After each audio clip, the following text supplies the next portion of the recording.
Un âne, chargé d'une idole, passait au travers d'une foule d'hommes. Et ceux-ci se prosternèrent à grande hâte devant l'effigie du Dieu qu'ils adoraient. Cependant, l'âne qui s'attribuait ces honneurs marchait en se carrant d'un pas grave, levait la tête et dressait ses oreilles tant qu'il pouvait. Quelqu'un s'en aperçut et lui cria « Maître Baudet, qui croyait ici mériter nos hommages, attendez qu'on vous ait déchargé de l'idole que vous portez, et le bâton vous fera connaître si c'est vous ou lui que nous honorons. » Le texte que je viens de lire n'est pas celui d'un père de l'Église, mais de l'écrivain Ésope, né 620 ans avant Jésus-Christ. Jean de La Fontaine s'en est inspiré pour l'une de ses fables, l'âne portant des reliques. En voici le texte pour le cas où vous n'auriez pas été très attentif à la lecture précédente. Un baudet, chargé de reliques, s'imagina qu'on l'adorait. Dans ce pensée, il se carrait, recevant comme sien l'encens et les cantiques. Quelqu'un vit l'erreur et lui dit « Maître Baudet, ôtez-vous de l'esprit de vanité si folle. Ce n'est pas vous, c'est l'idole à qui cet honneur se rend et que la gloire en est due. D'un magistrat ignorant, c'est la robe qu'on salue. » Que La Fontaine me pardonne, mais je meurs d'envie de paraphraser la leçon de cette fable et de la conclure ainsi. D'un prêtre ignorant, c'est la soutane que l'on salue. C'est dans ce décor et sur cette toile de fond que j'aimerais que vous viviez ce qui va se passer au cours de cette célébration. Nous prêtres, nous sommes des vases fragiles à qui est confié un trésor que nous sommes chargés de faire fructifier. Ne nous trompons pas, ne nous comportons pas comme des baudets porteurs de reliques, mais à l'exemple du Christ, lavant les pieds de ses disciples comme d'humbles serviteurs. Ce trésor que nous avons à faire fructifier et à partager, c'est l'amour, avec un A majuscule, l'amour que nous recevons de Dieu, dont la nature même est l'amour. Témoin de cet amour, pas par des mots, mais par d'autres manières d'être. Alors, lorsque vous rencontrerez la souffrance, soyez là pour apaiser. Lorsque vous verrez des larmes, soyez là pour consoler. Lorsque vous verrez l'injustice, soyez là pour dénoncer. Lorsque vous verrez la pauvreté, soyez là pour accueillir. Lorsque vous verrez des exclus, soyez là pour ouvrir vos bras. Lorsque vous verrez quelqu'un qui est tombé, quelle que soit la gravité de sa faute, soyez là pour le relever et pour l'aimer. Et lorsque vous serez accablé par la fatigue, soyez là pour prier. Le Christ vous pardonnera de vous assoupir au pied de sa croix. Un prêtre qui n'aime pas ceux qui lui sont confiés n'est qu'un baudet porteur de reliques ou un âne porteur de soutane. Je vous laisse le choix, à moins que ce soit les deux. Ceci étant, je n'ai rien contre la soutane, la preuve, j'en porte une aujourd'hui. André, Éric, Damien, Nelson, Jean-Baptiste, vous m'avez écrit pour me dire que vous pensiez être prêt à répondre à l'appel de l'Église. Vous, André, où est-il? Merci, je vous vois. Vous faisiez mention dans votre lettre de la triple responsabilité d'enseigner, de sanctifier et de gouverner. C'est le rôle du prêtre, du pasteur. Le rôle du prêtre est de s'engager pleinement pour faire vivre la communauté paroissiale dans toutes ses dimensions, dans sa dimension sacerdotale de louange à Dieu, dans sa dimension prophétique d'annonce de l'Évangile à tous, et dans sa dimension royale de service du frère. La paroisse reste et restera indispensable. Penser qu'on pourrait la remplacer par une autre structure relève de l'utopie. Elle est la cellule de base de l'Église, comme la famille est la cellule de base de la société. Il convient donc non pas de supprimer les paroisses ou de nous installer dans la routine, mais comme nous invite le pape François à être des révolutionnaires. Révolutionnaires dans notre manière de remodeler le tissu paroissial en fonction de la baisse du nombre de prêtres, du vieillissement du clergé, de la chute de la pratique, d'une plus grande mobilité des habitants, de l'apparition de nouveaux modes de vie. Pour cela, il faut sortir des sentiers battus et des ornières dans lesquelles la paresse pourrait nous enfoncer.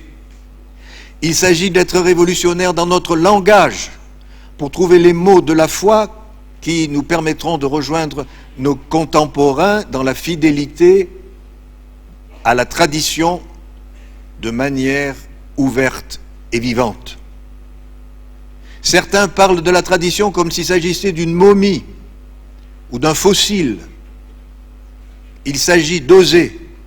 Et comme le dit encore le pape François, je préfère une église qui sort et a des accidents à une église qui pourrit de l'intérieur.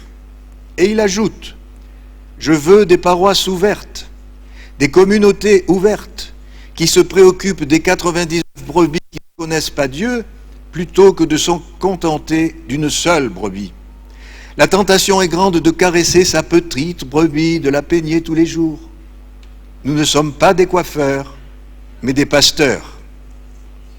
Je remercie le pape François, parce que grâce à lui, je sais maintenant comment répondre à ceux qui reprochent au groupe des prêtres chanteurs d'abandonner pour un temps la brebis pour aller à la rencontre des 99 autres.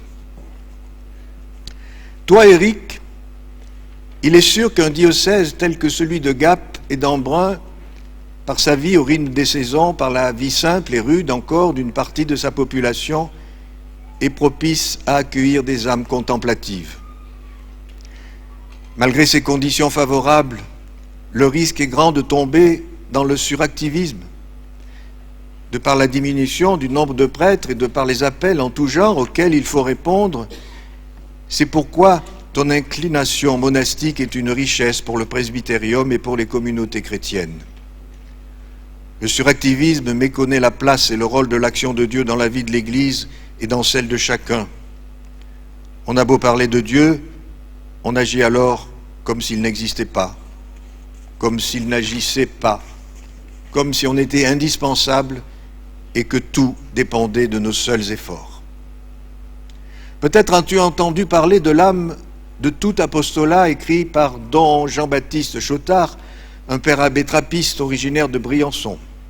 Ce livre a été le livre de chevet de milliers de prêtres et de laïcs. Voici par exemple ce qu'on y trouve. Contempler la vérité, c'est bien. La communiquer aux autres, c'est mieux encore. Réfléchir la lumière est quelque chose de plus que de la recevoir. Éclairer vaut mieux que luire sous le boisseau. Par la contemplation, l'âme se nourrit. Par l'apostolat, elle se donne.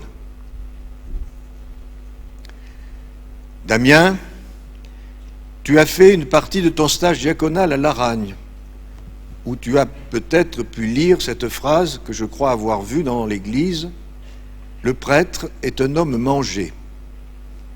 C'est ce que disait le père Chevrier.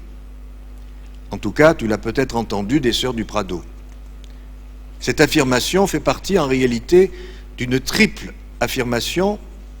Le prêtre est un homme dépouillé, le prêtre est un homme crucifié, le prêtre est un homme mangé. Il est bon que nous l'entendions tous un jour comme aujourd'hui.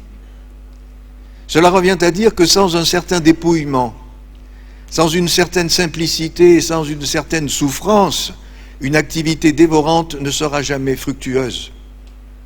Il y a donc là comme une critique du suractivisme, mais l'excès inverse, le dilettantisme, est à proscrire également. Dans un monde où il est si difficile de trouver du travail, un prêtre oisif est un scandale. Qu'un prêtre souffle, qui s'accorde quelques loisirs, quoi de plus normal. mais on n'est pas prêtre à temps partiel. On n'est pas prêtre en on et en off. Le prêtre doit être donné, doit se donner au risque de donner l'impression d'être un profiteur et non pas un serviteur. Et toi, Nelson, cela fait si longtemps que tu attends le jour où tu seras prêtre que tu vas avoir l'impression d'être arrivé. Détrompe-toi. Tout ne fait que commencer.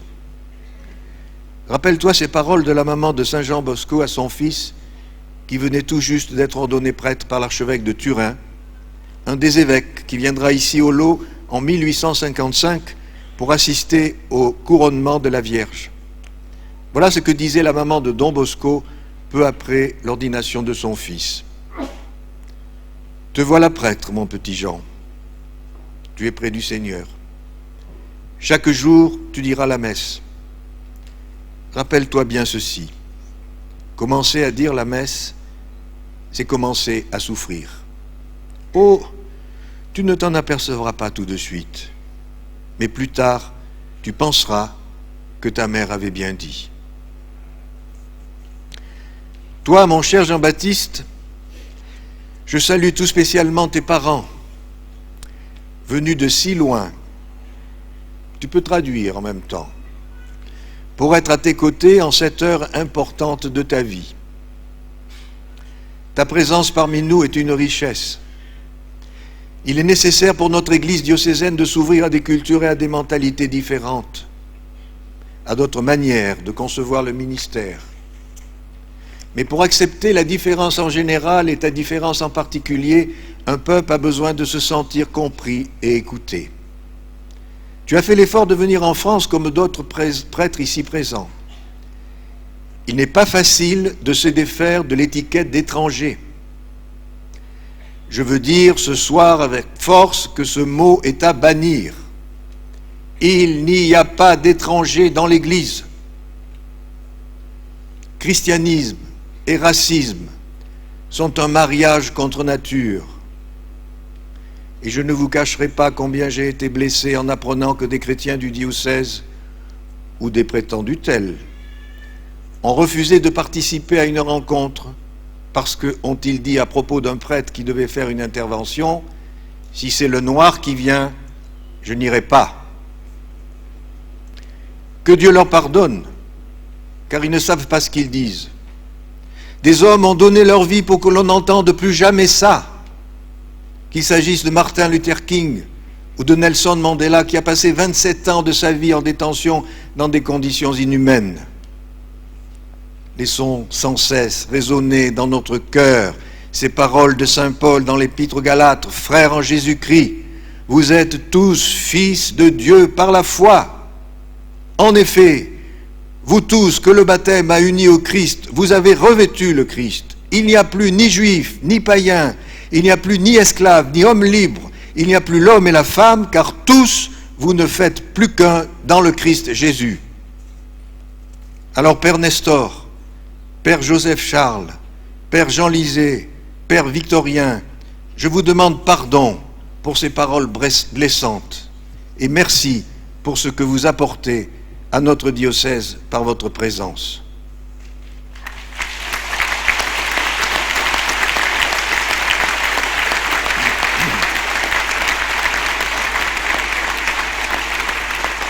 Frères et sœurs, les drapeaux que vous voyez ici sont ceux des pays d'origine, des prêtres venus se mettre au service de notre diocèse. Quant à toi, Jean-Baptiste, ce que tu as commencé, mène-le jusqu'au bout. Prends exemple sur l'apôtre Paul. Lorsqu'il arrive dans une communauté, il cherche à comprendre et à rejoindre le peuple auquel il a été envoyé. Il ne ménage pas ses forces. Ainsi, avec les Corinthiens, libre à l'écart de tous, je me suis fait le serviteur de tous. André, Éric, Damien, Nelson, Jean-Baptiste, dans quelques instants, vous serez prêtres sacramentellement. Mais c'est tout au long de votre vie, dans un cœur à cœur avec le Christ, aux côtés de celles et ceux qui vous seront confiés comme pasteurs, que vous apprendrez à devenir chaque jour davantage les prêtres que le Christ veut que vous soyez. Au risque de me répéter, Je reprendrai une image que j'ai déjà évoquée, mais qui, à mon avis, illustre bien ce que je veux dire ce soir.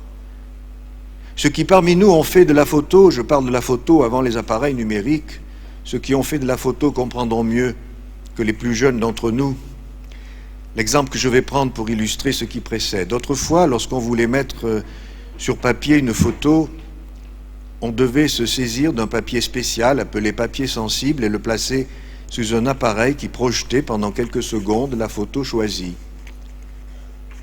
Lorsqu'on regardait le papier sensible, après cette projection, celui-ci était toujours immaculé. Et cependant, la photo était là, mais invisible. Et ce n'est qu'après avoir plongé le papier dans un bain appelé révélateur que la photo se dévoilait progressivement. Il en est de même pour le prêtre, plongé dans la communauté que l'Église lui confie, auprès de celles et ceux qui veulent construire leur vie, greffés sur le Christ. Les grâces reçues à l'ordination se révéleront de jour en jour. C'est dire la responsabilité que vous portez, vous les fidèles laïcs. Vous êtes les révélateurs des grâces de l'ordination. Vous êtes l'Église. Je vous invite à vous engager toujours davantage pour partager des responsabilités pastorales avec vos prêtres. Dans quelques instants, après avoir invoqué tous les saints par l'imposition des mains, vous serez consacrés prêtres de Jésus-Christ.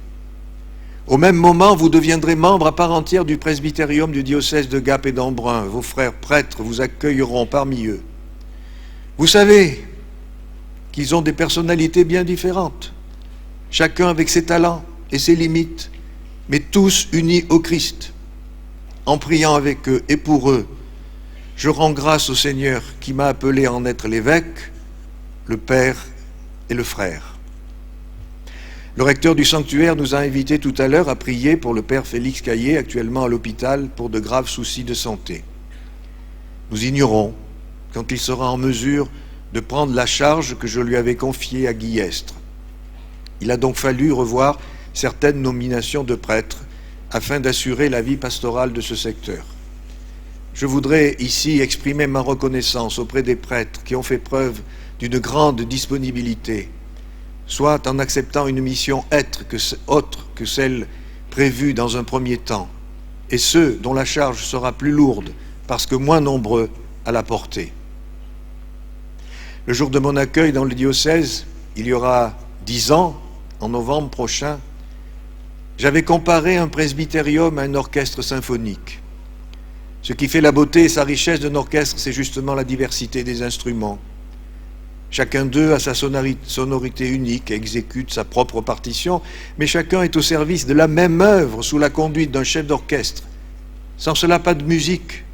Quelle cacophonie si chaque musicien décidait d'interpréter la partition qu'il veut, comme il veut, quand il veut. N'en est-il pas de même pour un presbytérium? Ce qui fait sa richesse, c'est justement la diversité de ses membres. Chacun d'eux a ses dons, mais chacun est au service de la même partition, de la même œuvre, la parole de Dieu, sous la conduite d'un chef unique, le Christ. Sans cela, pas d'évangélisation. Écrire soi-même une partition et vouloir l'interpréter tout seul est une aventure sans lendemain. L'élection du pape François a fait souffler un vent empli d'espérance sur l'Église. On parle de réforme, de changement, c'est sans doute nécessaire. Mais n'oublions pas la réponse que fit Mère Teresa à la question « Que faut-il changer dans l'Église ?» Elle a répondu à son interlocuteur « Ce qu'il faut changer, vous et moi. » Alors, avancez avec confiance. N'ayez pas peur. On retrouve régulièrement cette expression dans la Bible. Roland Giraud, lors de sa récente intervention dans le cadre de l'année de la foi, nous a dit que selon un théologien qui a fait une recherche sur l'ensemble de la Bible, on retrouve cette expression 366 fois. Ne crains pas, ne t'inquiète pas, sois sans peur. 366 fois, pas 365, 366. C'est dire que cette invitation que Dieu nous adresse peut venir nous rejoindre chaque jour de l'année, y compris les années bissextiles. Alors mes amis, mes fils très chers, n'ayez pas peur et avancez-vous.